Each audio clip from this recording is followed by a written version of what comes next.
ถ้ามีคนชักปืนขึ้นลำกล้องรอเราอยู่แล้วต้องรอให้เขาลั่นไกก่อนหรือเปล่าถึงจะยิงตอบคำตอบที่ผู้ช่วยผู้บัญชาการทหารอากาศตอบกลับเสนาธิการกองกำลังป้องกันชายแดนจันทบุรีและตราดสั้นมากครับคำเดียวไม่คุณผู้ชมที่ตามเรื่องชายแดนตราดกันมาคงจำได้ว่าทหารเรือกำลังเจอโดรนถูกลากร่วงแล้วยังไม่มีถนนขึ้นเขาให้พอคราวนี้ของใหม่มาเป็นชุดทั้งแผนตั้งหมู่บ้านติดอาวุธติดประชิดแนวเขมรทั้งเส้นทางขอเครื่องบินรบข้ามเหล่าทัพที่ย่นเหลือแค่โทรศัพท์สายเดียวและคำว่าสมรภูมิที่ 3ที่กองทัพเพิ่งเปิดปากพูดถึงเป็นครั้งแรกมีตัวเลข1ตัวในนั้นที่ผมฟังแล้วสะดุดเดี๋ยวเล่าให้ฟัง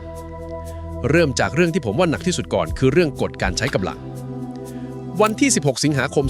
2569คุณวาสนานานุ่วมโพสต์คลิปลงพื้นที่พร้อมข้อความสรุปสถานการณ์ว่าทหารเรือกำลังเล็งสร้างถนนเพิ่มและตั้งหมู่บ้านปชดหรือหมู่บ้านป้องกันตนเองชายแดนเอาไว้สู้กับทหารบ้านของเขมรแบบเกลือจิ้มเกลือพร้อมจับตาทหารเขมรที่จับมือกับจีนเทาใช้ระบบต่อต้านโดรนแบบสปูฟินทำโดรนกองทัพเรือตกในคลิปนั้นเนี่ยมีท่อนที่เป็นหัวใจพลอากาศเอกประภาสสอนใจดีลงพื้นที่กลางฝนพร้อมทีมนักบินและฝ่ายเสนาธิการจากกรมยุทธการทหารอากาศไปคุยกับพลเรือตรีอุดมเสนาธิการกองกำลังป้องกันชายแดนจันทบุรีและตราดทั้งสองท่านเป็นเพื่อนร่วมรุ่นเตรียมทหารรุ่น26และก็ตกลงกันตรงนั้นเลยว่าถ้าฝั่งนู้นมีสัญญาณชัดว่าจะเปิดฉากเหมือนเห็นการง้างไก่ปืนให้ยกหูแจ้งกองทัพอากาศทันทีไม่ต้องรอให้ยิงมาก่อนคุณผู้ชมลองนึกภาพนะฮะปกติเวลาหน่วยภาคพื้นจะขอเครื่องบินรบมันต้องไต่ขึ้นไปตามสายบังคับบัญชาจากกองกำลังในพื้นที่ขึ้นกองทัพเรือไปกองบัญชาการกองทัพไทยแล้วค่อยยิงคำขอมาที่กองทัพอากาศกว่าจะครบวงจรปืนใหญ่ฝั่งโน้นยิงไปกี่นัดแล้วไม่รู้แต่ของใหม่รอบนี้คือมันมีทางลัดที่เปิดไว้ล่วงหน้าจุดสำคัญอยู่ตรงคำที่ตัวพลอากาศเอกประภาสเองพูดว่ามีเป้าหมายที่กำหนดไว้อยู่แล้วอันนี้แหละคือกุญแจพูดง่ายๆก็คือทางอากาศเขาทำการบ้านไว้ล่วงหน้าเป้าไหนอยู่พิกัดไหนใครจะบินลูกไหนจะลงเตรียมไว้เป็นชุดแล้วพอถึงเวลาจริงเนี่ยมันเหลือแค่ขั้นตอนกดปุ่มยืนยันไม่ใช่มานั่งวางแผนกันสดๆซึ่งลดเวลาจากหลักชั่วโมงเหลือหลักนาทีส่วนที่เขาย้ำว่าเข้าเงื่อนไขทางกฎหมายก็คือคำว่าภัยคุกคามที่จ่ออยู่ตรงหน้าท่านใช้คำอังกฤษว่า imminent เป็นหลักที่ยอมรับกันในกฎหมายระหว่างประเทศว่าไม่ต้องรอโดนก่อนแต่ตรงนี้แหละที่ผมว่าน่าคิดเพราะเส้นแบ่งระหว่างเขากำลังจะยิงเรากับเขาแค่ขยับกำลังตามปกติมันบางมากและคนตัดสินคือเจ้าหน้าที่ในสนามที่มีเวลาไม่กี่นาทีเห็นภาพไหมฮะว่าความรับผิดชอบมันไปกองอยู่ที่ใครเท่าที่ดูนะครับผมมองว่าของจริงที่เปลี่ยนไปไม่ใช่ตัวกฎหมายเพราะสิทธิป้องกันตัวมันมีมานานแล้วแต่สิ่งที่เปลี่ยนคือระดับคนที่มีอำนาจกดปุ่มมันถูกดันลงมาต่ำกว่าเดิมจากเดิมที่ต้องรอไฟเขียวจากส่วนกลางกลายเป็นผู้บังคับหน่วยในพื้นที่ประเมินและสั่งได้เลยนี่คือการพลิกจากตั้งรับเป็นชิงจังหวะในทางปฏิบัติจริงๆและที่ท่านย้ำว่า3เหล่าทัพประสานกันตลอดทำงานเป็นทีมเดียวกันอันนี้ก็ไม่ใช่คำพูดพิธีการเฉยๆนะฮะเพราะจันทบุรีตราดเป็นพื้นที่ของกองทัพเรือแต่เครื่องบินเป็นของกองทัพอากาศ2หน่วยนี้ถ้าคุยกันไม่รู้เรื่องคือเสียของทั้งคู่การที่เสนาธิการฝั่งเรือกับผู้ช่วยผู้บัญชาการฝั่งอากาศเป็นเพื่อนรุ่นเดียวกันมันช่วยได้จริงในทางปฏิบัติแต่พูดกันตรงๆการที่ระบบต้องอาศัยความเป็นเพื่อนรุ่นเดียวกันเนี่ยมันก็สะท้อนว่าระบบทางการยังไม่ลื่นเท่าที่ควรเอาล่ะข้ามมาที่เรื่องที่ชาวบ้านชายแดนได้ยินแล้วต้องคิดหนักแผนตั้งหมู่บ้านป้องกันตนเองชายแดนที่เป็นนโยบายมาตั้งแต่ยุคพลเอกณัฐพลนาคพานิชคราวนี้มันไม่ได้แค่จะตั้งชุมชนอย่างเดียวแล้วแต่ระบุเลยว่าจะตั้งได้แม้ในเขตอุทยานหรือเขตป่าไม้เพราะยึดความมั่นคงเป็นตัวตั้งซึ่งเมื่อก่อนเนี่ยเข้าไปตัดถนนยังทำไม่ได้เลยตัวโครงการหมู่บ้านปชดนี่ไม่ใช่ของใหม่นะฮะมันมีมาตั้งแต่มติคณะรัฐมนตรีวันที่3ตุลาคม2521สมัยสู้กับคอมมิวนิสต์หลักคิดคือไม่ให้ชายแดนเป็นพื้นที่ว่างเพราะพื้นที่ว่างเนี่ยเดี๋ยวก็มีคนเข้าไปอยู่แทนแล้วสิ่งที่จุดชนวนให้เอากลับมาปัดฝุ่นรอบนี้ก็คือบทเรียนจากบ้าน3หลังและพื้นที่ตัวกอตรงๆเลยคือมันเป็นแบบนี้ฝั่งโง่เขาไม่ได้ส่งรถถังมาเขาส่งครอบครัวมาปลูกกระท่อมทำไรทำสวนอยู่ไป10ปี20ปีพอเถียงเรื่องเส้นเขตแดนกันเมื่อไหร่ก็ชี้ไปที่บ้านที่ไรว่าคนของฉันอยู่มาตั้งนาน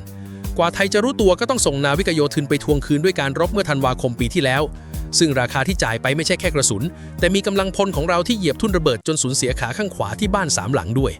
นึกถึงที่ไรก็หนักใจแทนครอบครัวเขาจริงๆทีนี้บทเรียนก็คือยึดคืนมาแล้วถ้าปล่อยว่างอีกเดี๋ยวก็โดนใหม่ทหารอยู่เฝ้าได้แต่ทหารหมุนเวียนย้ายหน่วยส่วนชาวบ้านที่ทะเบียนบ้านเนี่ยอยู่ยาวและทะเบียนบ้านนั่นแหละคือหลักฐานบนโต๊ะเจรจานี่คือเหตุผลว่าทำไมถึงเล็งทหารผ่านศึกกับครอบครัวทหารเป็นกลุ่มแรกเพราะคนกลุ่มนี้ผ่านการฝึกอาวุธมาแล้วเข้าใจวินัยพื้นที่ไม่ต้องเริ่มจากศูนย์แต่คุณผู้ชมครับผมขอพูดอีกด้านให้ฟังด้วยเพราะนี่คือหัวใจของเรื่องที่คนพูดถึงกันน้อยการเอาครอบครัวไปตั้งบ้านหน้าแนวปืนเนี่ยมันแปลว่าถ้าเกิดปะทะรอบใหม่ขึ้นมาคนแรกที่ได้ยินเสียงปืนคือเด็กกับคนแก่ในหมู่บ้านนั้นไม่ใช่ทหาร แล้วเวลาอพยพเขาต้องทิ้งไร่ทิ้งสวนที่เพิ่งลงทุนไปถ้ารัฐไม่มีชุดมาตรการรองรับให้ครบตั้งแต่หลุมหลบภัยประจำบ้านเส้นทางอพยพไปจนถึงเงินชดเชยที่จ่ายเร็วความมั่นคงของประเทศมันจะกลายเป็นความไม่มั่นคงของครอบครัวเขาผมว่าตรงนี้ต้องเขียนให้ชัดตั้งแต่วันแรกที่ประกาศรับสมัครไม่ใช่มาว่ากันทีหลังพูดถึงเรื่องรัฐรองรับข้ามมาที่เรื่องถนนเลยดีกว่าเพราะมันต่อกันพอดีฝ่ายทหารอธิบายชัดว่าหน่วยบัญชาการนาวิกโยธินถูกออกแบบมาให้เป็นหน่วยรบไม่มีทหารช่างในสังกัดเหมือนหน่วยบัญชาการทหารพัฒนาเลยต้องไปเอ่ยปากขอความร่วมมือกระทรวงทบวงกรมต่างๆในพื้นที่ให้มาช่วยกันตัดถนนปรากฏว่าคุยกันไปคุยกันมาไม่เป็นผลเพราะงบของแต่ละหน่วยเขาจองไว้ล่วงหน้าหมดแล้วใครช่วยชาวจันทบุรีกับชาวตราดครับทั้งควักตังค์และลงแรงเองสร้างถนนเข้าพื้นที่ตัวกอกับเข้าบ้าน3 หลังโดยที่ฝ่ายทหารก็ยอมรับตรงๆว่ากองทัพมีงบนะแต่เรื่องการเบิกจ่ายกับระเบียบมันช้าโอ้โหฟังตรงนี้แล้วผมนิ่งไปพักหนึ่งเลยถนนยุทธศาสตร์ที่ใช้ส่งกำลังบำรุงขึ้นเขาในพื้นที่ที่เพิ่งรบกันจบกลายเป็นว่าคนออกตังค์ส่วนหนึ่งคือชาวบ้านในขณะที่ฝั่งตรงข้ามมีทุนสีเทาถือกระเป๋าเงินยืนหนุนอยู่ข้างหลังความเหลื่อมมันอยู่ตรงนี้แหละฮะฝั่งหนึ่งต้องผ่านระเบียบพัสดุผ่านการตรวจสอบผ่านปีงบประมาณอีกฝั่งจ่ายสดจบในวันเดียวและผลกระทบมันไม่ได้จบแค่เรื่องเงินนะฮะถนนที่ชาวบ้านช่วยกันทำเนี่ยตอนสงบมันคือเส้นทางขนทุเรียนขนยางเข้าออกหมู่บ้านแต่วันไหนเกิดปะทะเต็มรูปแบบถนนเส้นเดียวกันนี่แหละกลายเป็นเส้นส่งกำลังบำรุงทางทหารทันทีซึ่งในทางการทหารมันคือเป้าหมายชั้นดีชาวบ้านลงขันสร้างทางเข้าบ้านตัวเองแล้ววันหนึ่งทางเส้นนั้นอาจกลายเป็นสิ่งที่ถูกยิงอันนี้คือความเสี่ยงที่ต้องพูดกันให้ตรงไปตรงมารวมความแล้วก็คือปัญหาไม่ได้อยู่ที่กองทัพไม่มีเงินแต่อยู่ที่เงินมันไหลไม่ทันสถานการณ์ซึ่งเรื่องนี้แก้ได้ด้วยการเมืองไม่ใช่ด้วยความเสียสละของชาวบ้านส่วนอีกด้านหนึ่งที่ผมว่าเป็นแก่นของทั้งเรื่องคือคำถามว่าทำไมกลุ่มทุนสีเทาถึงยอมทุ่มเงินขนาดนี้ตัวเลขมันตอบเองครับรายได้จากขบวนการหลอกลวงออนไลน์ในกัมพูชาที่สถาบันสันติภาพสหรัฐประเมินไว้อยู่ที่เกิน 12,500 ล้านดอลลาร์ต่อปีตีเป็นเงินไทยราว 400,000 ล้านบาทคิดเป็นราวครึ่งหนึ่งของขนาดเศรษฐกิจกัมพูชาทั้งประเทศทีนี้ถ้าคุณมีเครื่องพิมพ์เงินแบบนี้อยู่ในมือและมีคนจะมาปิดโรงงานคุณจะจ่ายค่าอาวุธเท่าไหร่ถึงจะเรียกว่าแพงคำตอบคือไม่มีคำว่าแพงไงฮะระบบต่อต้านโดรนสักชุดนักบินโดรนรับจ้างสักทีมเทียบกับรายได้รายวันของรังพวกนี้แล้วมันแทบไม่มีน้ำหนักเลยพื้นที่ที่พูดถึงกันก็คือฝั่งธมดากับอีกแห่งคือช่องจอมโอเสเม็ดที่อยู่ในความรับผิดชอบของกองกำลังสุรนารีกองทัพภาคที่2โดยข้อมูลเบื้องต้นจากพื้นที่ระบุว่าพบการบินโดรนโดยกลุ่มทุนสีเทาซึ่งอาจบินเองหรือจ้างผู้เชี่ยวชาญต่างชาติเข้ามาบินและมาเป็นครูฝึกส่วนคำถามว่าเชื่อมกับสายบังคับบัญชาทหารเขมรลึกแค่ไหนอันนี้ต้องดูจากสิ่งที่จับต้องได้นะฮะเจ้าของธุรกิจรายใหญ่ในโอเสเม็ดโดนสหรัฐขึ้นบัญชีคว่ำบาตรตั้งแต่ปี 2567 แล้วตัวอาคารคาสิโนธรรมดาเองก็เคยถูกยืนยันว่าใช้เป็นกองบัญชาการและจุดควบคุมโดรนของฝ่ายตรงข้ามมาแล้วผมมองอย่างนี้นะความสัมพันธ์มันเลยขั้นทหารคุ้มครองธุรกิจแลกสวยเปอร์เซ็นต์ไปแล้วมันกลายเป็นการรวมทุนกันในสมรภูมิคือฝ่ายทุนออกอุปกรณ์กับคนคุมเครื่องฝ่ายทหารออกพื้นที่กับความชอบธรรมของเครื่องแบบและตรงนี้แหละที่โหดสำหรับเราในทางกฎหมายเพราะถ้าคนที่นั่งบังคับโดรนสอยโดรนกองทัพเรือเป็นพลเรือนต่างชาติไม่ใส่เครื่องแบบไม่มีสังกัดแล้วเราจะไปทวงความรับผิดชอบกับรัฐไหนคำถามนี้ยังไม่มีใครตอบได้เลยจนถึงวันนี้ปิดท้ายด้วยเรื่องที่ผมว่าถูกพูดถึงน้อยที่สุดแต่สำคัญไม่แพ้ปืนคือสิ่งที่กองทัพเรียกว่าสมรภูมิที่3ฝ่ายโฆษกกำลังจัดเตรียมและตรวจสอบสื่อถึง16ภาษาเพื่อใช้ชี้แจงและตอบโต้บนเวทีสากลแล้วส่งต่อไปยังกระทรวงการต่างประเทศ16ภาษานะฮะ16คุณผู้ชมลองคิดตามนะถ้าเราคิดจะอธิบายให้ชาวบ้านตัวเองฟังภาษาไทยภาษาเดียวก็จบถ้าคิดจะสู้ในเวทีสหประชาชาติ6ภาษาทางการก็พอแต่การเตรียมถึง16ภาษาเนี่ยมันแปลว่าเป้าหมายไม่ใช่แค่ที่ประชุมแต่คือความเห็นของสาธารณชนในแต่ละประเทศเลย